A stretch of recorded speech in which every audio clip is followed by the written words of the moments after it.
Hello, everyone. Welcome back to the show. My name is Dan Hafner. A very interesting show for you today. Today is September 12th, Friday, September 12th, 2025. Lots of things going on. Obviously, there are a couple of things that are happening in the AI world with transforming hybrid roles. There's a billionaire that's urging people to adopt AI. And then a very interesting story with Replit raising a ton of money. You've never heard of Replit. It's a lovable type of vibe coding app. Very, very interesting story that we're going to cover there. A bunch of different things going on. Before I get started in all of that, I did just want to take a couple of minutes to just kind of acknowledge all the things going on in the world right now. Today is September 12th. Obviously, yesterday was September 11th.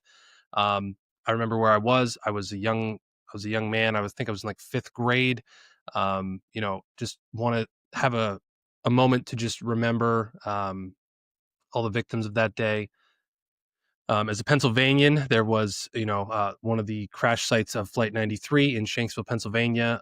Always kind of felt like a close to home kind of thing, even though it was nowhere near me. I know that they said I lived in Erie at the time, that there was one of the planes actually had kind of almost flown over Erie. It was a very, I remember all these different things about it, just being alive at that time as a young man. Very, very, sad day for our country. And then the day before with Charlie Kirk being assassinated, obviously I got to say I was not a listener of Charlie Kirk's. I knew who he was. I'd honestly never listened to a single episode of his podcast. I had seen him appear on other podcasts I'd listened to, like the PBD podcast. Definitely was a fan. Very, very just incredibly sad story to see how he was murdered. And I just hope that there's justice brought to the person who did that. And I just want to say prayers for his family, his wife, his kids, his loved ones. Just such a terrible loss. And I don't want to.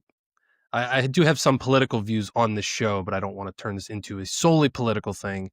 But I just wanted to express my my prayers for nobody should have to go through that. I don't care what side of politics you are on. I don't care who you support. No one should have to experience that and go through that kind of thing. It's just such a heart-wrenching thing. It's I've been watching the news closely. I think they might have somebody in custody at this moment in time. But all we can do is keep them in our mind. And honestly, there's Charlie Kirk clips everywhere, all over the internet, and it really has inspired me in a lot of ways about all of the things that he did talk about, and some of the viral clips that I'm seeing. It's really made me rethink my business strategy and my life in a way of, wow, this guy was only 31 years old. He was younger than me, and what he was able to achieve is 100 times more than I've achieved in my lifetime. And it's like, wow, how did someone like that do that and still have the time for his family and starting a family and doing all these things that he did? And just could not have happened to a worse, in a worse way, to a better person. Honestly, in my opinion, I think that, he was the epitome of work hard, earn your way in this world, make something of yourself. And just to see it end that way was just really, really sad. So anyway, that's all I wanted to say on that. So let's dive into today's stories. So AI transformation kind of happening, and it's this, again, is it displacing? Is it augmenting? Is it doing all these different things? Very interesting type of topic here. So let's get into the first story. So story number one, AI is transforming global workplaces, displacing thousands, but creating hybrid roles. So, by 2025, artificial intelligence and automation have become integral to workplaces across diverse industries, transforming job roles and collaboration methods. AI-driven systems now handle repetitive and complex cognitive tasks alike, from legal document analysis to manufacturing quality control, leading to increased efficiency but also displacement of certain jobs such as data entry and telemarketing. Social AI agents have evolved into active collaborators, enhancing creativity and decision-making by taking over mundane tasks and reshaping leadership and communication dynamics. In specialized sectors like aerospace and defense manufacturing, AI and machine learning are crucial for addressing workforce shortages, improving safety, accelerating training, and fostering resilient, future-ready teams. Tools like Zoom's AI companion exemplify practical AI integration by autonomously managing routine tasks such as scheduling and task tracking while maintaining strong security and compliance controls.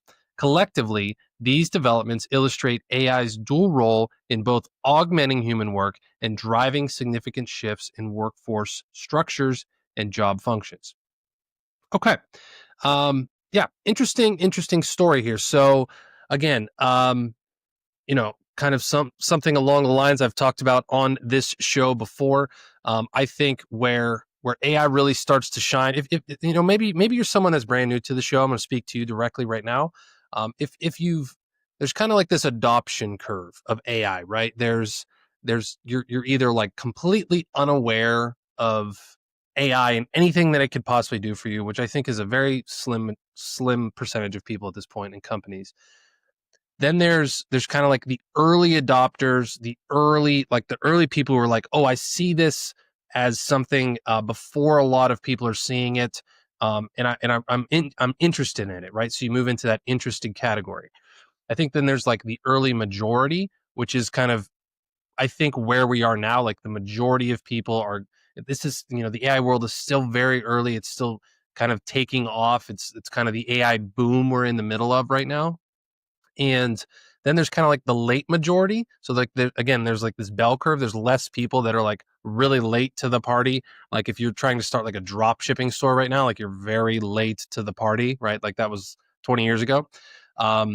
But there are, and I think this is kind of where we're starting to kind of see this. So you kind of move from this, I'm unaware of what this is, to I'm interested in it, to I'm ready to use this, to develop this, to invest in this, to do all those types of things. So there's kind of like this progression that happens. I kind of think that still, I think the majority of businesses and people are in the really in the unaware and interested category, probably more so in the interested category. But there might be things like, I know that I'm unaware of a lot of things of how AI could help me in certain ways that I run my business and live my life.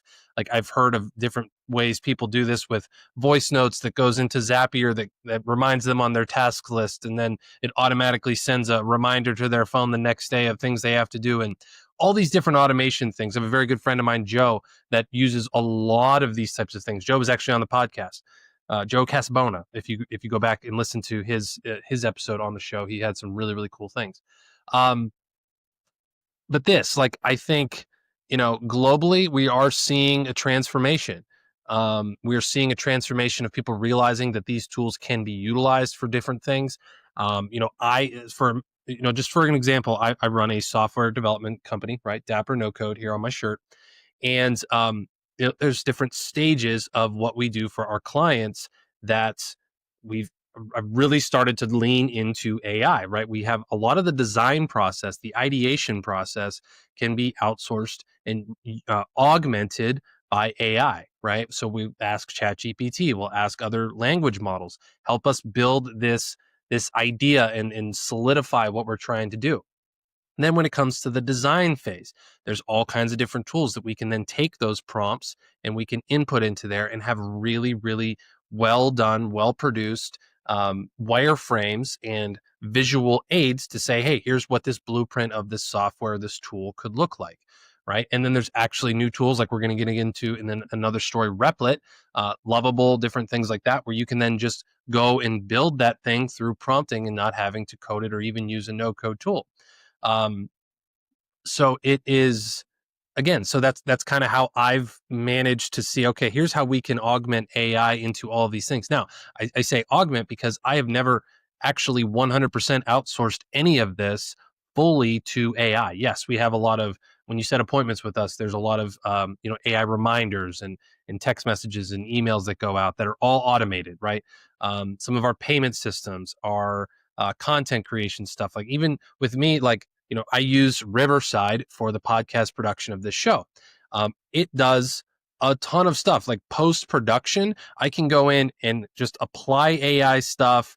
It cuts out things like it recommends pieces that we can cut out that maybe my dog starts barking, or somebody knocks at the door, my wife comes in, or something happens, or I get sidetracked on something, and it automatically edits these things out. That is, it's such a time saver for me, because then I can just go and I don't have to have this outsourced to someone. I can just click a few buttons, click export, click publish, boom, it's done, right? It's really, really neat. So it's a very interesting, you know, trend that is happening here. And I will just say to this as just a shameless plug and pitch: if you're a person or you're a company that's still in that kind of unaware or interested phase, like how can I really leverage AI inside of what I do? You probably don't run a software company like I do. Maybe you do, but how do I leverage AI for the different, there's different buckets of your business, right? You have, how do you get leads? How do you actually get people to notice you? How do you get people to be interested in the things that you do or sell? Maybe you're a service provider. So there's the lead generation bucket. Then there's your actual sales and like front end, but how do people pay you? How do you get paid? How do you collect money? How do you then kind of transition that to your back end fulfillment, right? How do you get actually the systems that are done, whether it's a service you provide, a product you sell, all these different things? How can you leverage AI inside of that bucket? And then there's kind of like 3B, I like to call it, maybe re-engagement of customers. How do you reach out to get repeat customers? Is it a natural thing? Is there a referral process? Is there a review getting process? So that is something that we definitely help with. Like if you are interested and you consume this content, you're clearly someone that's at least interested in this, and maybe you're not quite ready to go into the ready phase. The I want to invest in this, I want to utilize this, I want to leverage this tool. So reach out to me. Go to dappernoCode.com, fill out the contact form. We'll get in touch with you. And you'll kind of see some of the different things that we can do as far as maybe AI audits, some consulting services, some development services, all of these things, because it's not just about replacing yourself. It's not just about replacing your team. It's about augmenting. It's about, how do I take this thing and then plug it in so I can either, save myself time, make myself additional money, or save myself money. That's what it's all about. So that is my shameless plug for that particular thing. Now, I want to get into another story, which is a little bit of a weird story. It shouldn't really be surprising to a lot of you who maybe follow this space closely. But we got tech billionaires who are urging AI adoption. I'm sure there's probably selfish reasons here, profit motives, things like that. But let's read this. Let's be open-minded, and let's kind of just see what's going on. So, AI adoption urged by tech billionaire to prevent global business disruption. Interesting. All right, what's this story about? Artificial intelligence is transforming numerous aspects of daily life and work, demanding adaptation rather than fear. Experts emphasize that AI is a tool to augment human capabilities, just what I said, requiring collaboration and new skills like prompt engineering rather than deep technical knowledge. While AI accelerates creativity and business processes, it raises important questions about safety, ethics, and human autonomy, prompting initiatives such as humanistic AI charter to guide responsible development. Industry leaders warn that businesses and governments must adopt AI quickly or risk being disrupted, highlighting AI as an essential skill for the future workforce. Despite concerns about outsourcing critical thinking and decision making to AI, the consensus is that AI will evolve jobs rather than replace them, with success depending on how effectively individuals and organizations integrate AI tools. Transparency and human oversight remain crucial, especially in creative fields where AI supports initial drafts and ideation, but human input ensures authenticity and cultural relevance. Exactly what I just said inside of our software company. So let's go through this. Again, kind of builds on the first story where it's just kind of, hey, we need to augment this kind of stuff. It's kind of funny that it talks about, like, it raises important questions around safety, ethics, and human autonomy. I actually I'll share with you guys, I have a entire book series mapped out that I've never wrote a book in my life, and I already have now a map for 10 books, like a literal novel series.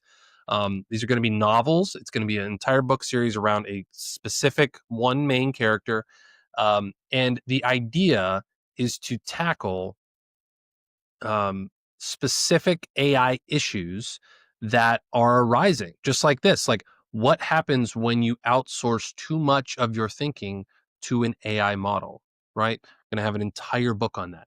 What happens when there's maybe too much government or technology monopoly oversight, kind of like what happened when Edward Snowden kind of leaked all the NSA stuff with the Patriot Act? Like, what happens when there's too much AI oversight in individual life or in society, right? So anyway, that's a cool little teaser for you guys. I'm working on the first draft of the first novel, so it's very early on. Hopefully I'll have it out by the end of the year. It'll be really, really cool. And I'm using AI to write it, which is kind of interesting too.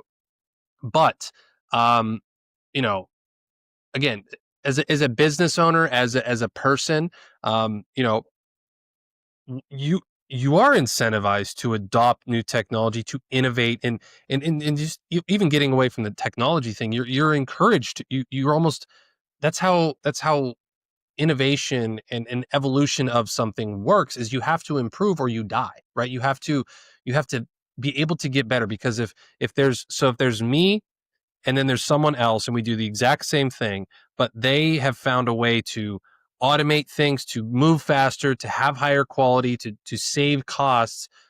They might not beat me today. They might not beat me tomorrow, but a year from now, 5 years from now, they'll be light years ahead of me, because they have instituted these tools that allow them to focus on higher leverage work, to focus on the more important things that they need to do, rather than being stuck in the mundane, in the low level, low impact work, right? It's just true. Like, it fosters such a world of incentivization to to innovate, to build something better, to save time, to, again, to kind of echoing a lot of the things I just talked about in the previous story segment. And it's just, I don't, I mean, I want to echo what he says. Like, I'm definitely on the side of, you should be more biased to adopting AI and different innovative tools that can make your life better. But I'm also kind of in the camp of, like, you need to do it thoughtfully. Obviously, you need to do it strategically, and take the time to think, okay, um, is this something that I truly need, or is this something that's truly going to benefit me?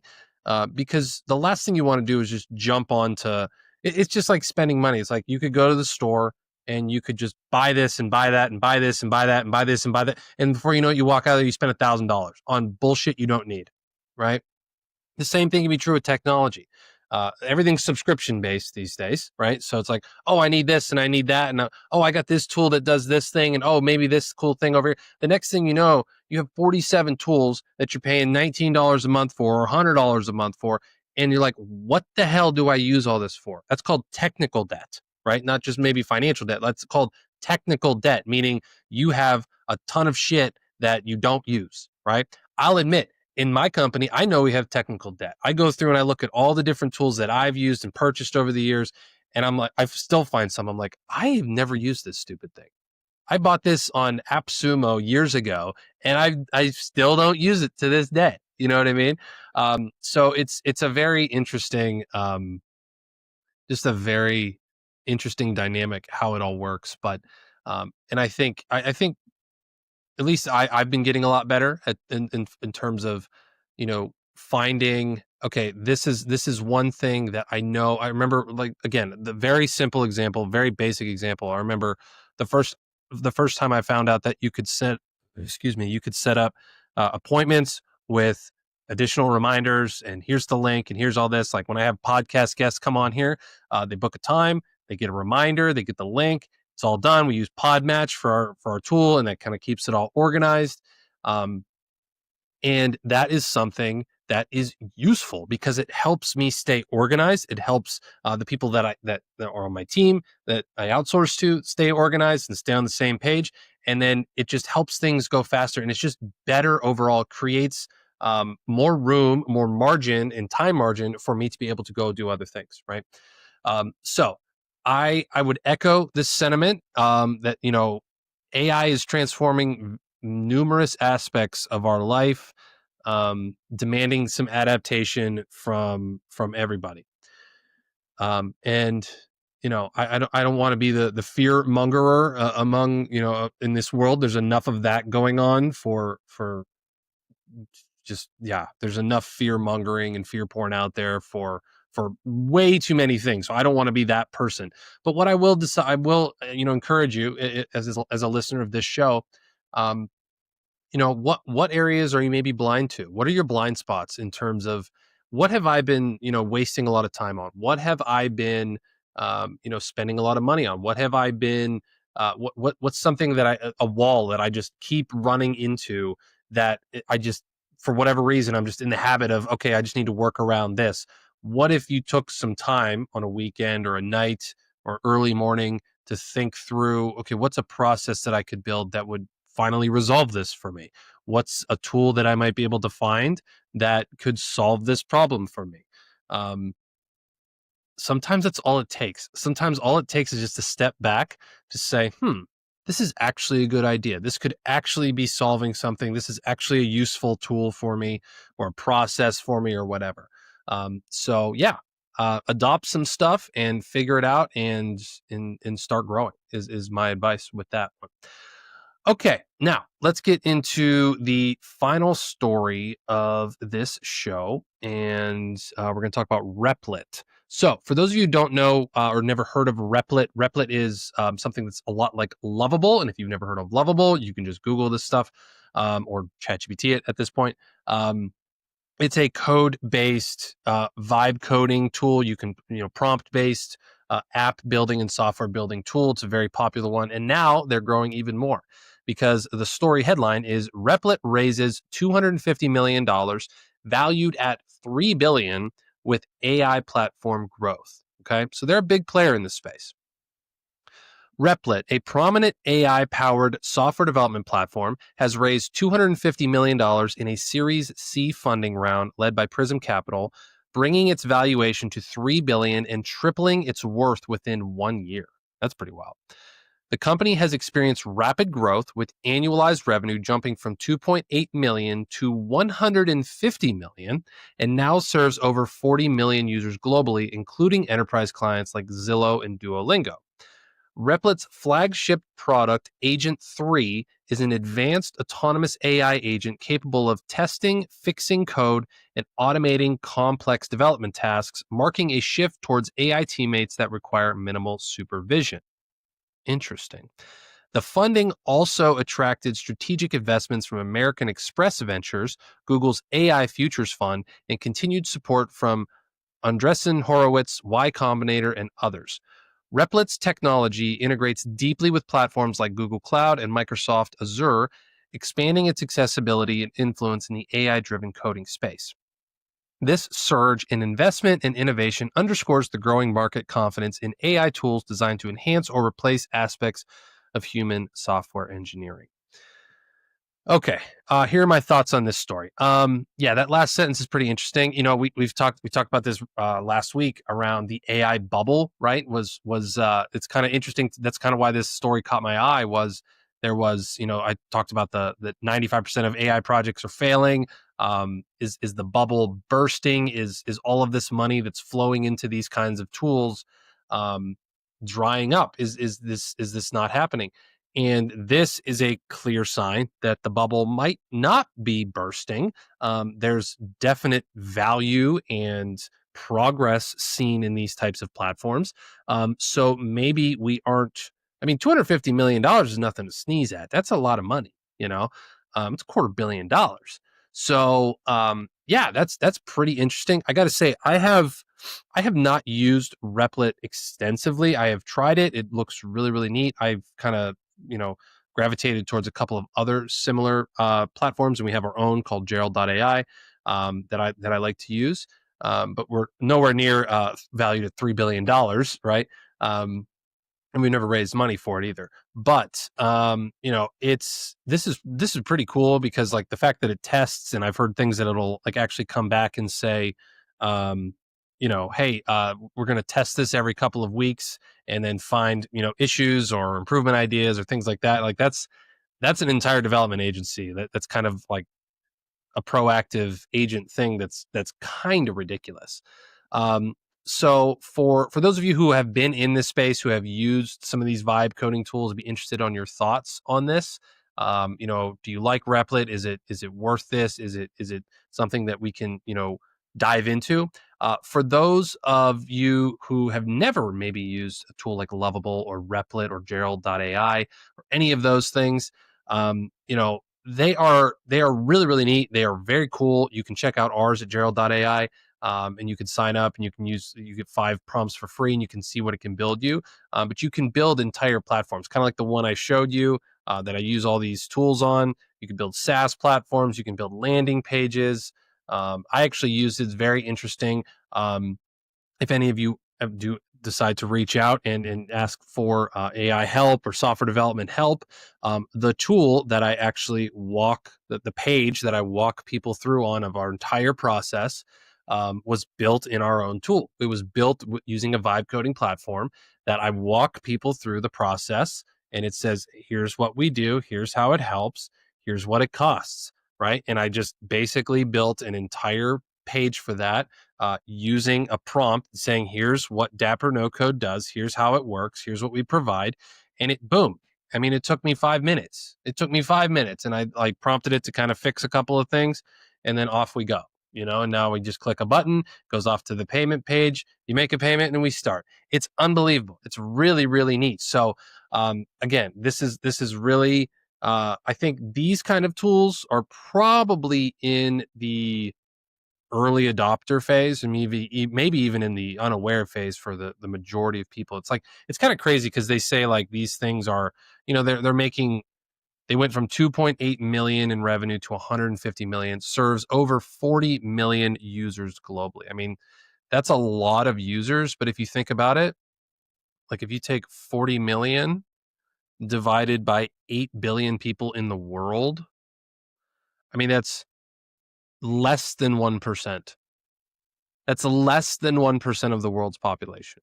So it's still incredibly not well used. It's not like proliferated to that level of consciousness. So it's so early. I get caught up a lot, like thinking, oh my God, everyone's used these. It's the end of my business. It's the end of what I'm doing.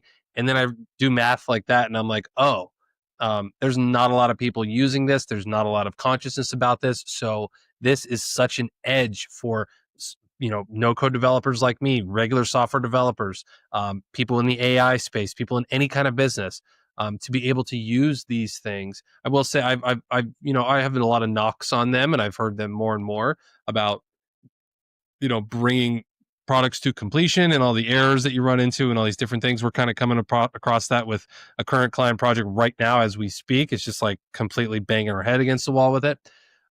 So they're not perfect, but there's clearly my two takeaways from this are: one, obviously it's not as well used and as popular as you would think it was, even though 40 million users worldwide sounds like a lot. It's actually not when you consider the population of the world. And then number two, maybe the AI bubble is not quite burst yet. Maybe there's still signs of growth. There's signs of these things that are still happening, and there's a bunch of other stories out there too. So again, maybe we were jumping the gun a little bit when we talked about the AI bubble was bursting and funding was drying up. I still stand by my previous statement that I don't think this level of investment can last in a sector. But there's clearly continued progress in it, continued investment in it. Things are being pushed forward. And it's just such an exciting time to be in this space. That's why I'm so optimistic. The future of this looks bright. The future of our business looks bright. The future of no code looks bright. It's just such an awesome time. There's so much impact to be had in here. So much uh, so much money to be made, so much tools to be built, so much change to be done. There's every angle you look at it from, it's just like you can salivate over, just like, wow, like there's so many cool things. Now you still need a validator, you still need a team, you still need problem or solution to a problem that you're solving. Because these things exist doesn't mean that channels went away, but it's been easier, it's never been faster to start, more simple to get something active. So those are my thoughts on that story. So that is the last story I wanted to cover. So that is all I have for today's show. As always, thank you all for listening. Please be sure to subscribe and like the show or the channel on YouTube or Spotify, on Apple Podcasts, wherever you're listening or watching the show. It is much appreciated. We will be back Tuesday with another episode. Be back into the regular cadence now that we got past the summer and the Labor Day stuff. Be back to being more regular with this show. Hope you guys are enjoying it. I'm having so much fun with it. Yeah, it's another big college football Saturday coming up here. Super excited for it. And yeah, it's the NFL's back. It's just it's my favorite time of year. So anyways, a little personal sign off there for you guys. You know what I'm all about. All right, guys, that is all for this episode. As always, thank you for joining. See you next time. Thanks for tuning in to Tech Bites, your go-to show for software business and technology. Don't forget to hit that subscribe button to stay updated with our latest episodes, insights, and stories. Hungry for more? Dive deeper into the world of no-code by visiting dapanacode.com. Your journey to building amazing software without coding skills starts there. Connect with like-minded creators and unlock a world of resources tailored just for you. Subscribe now!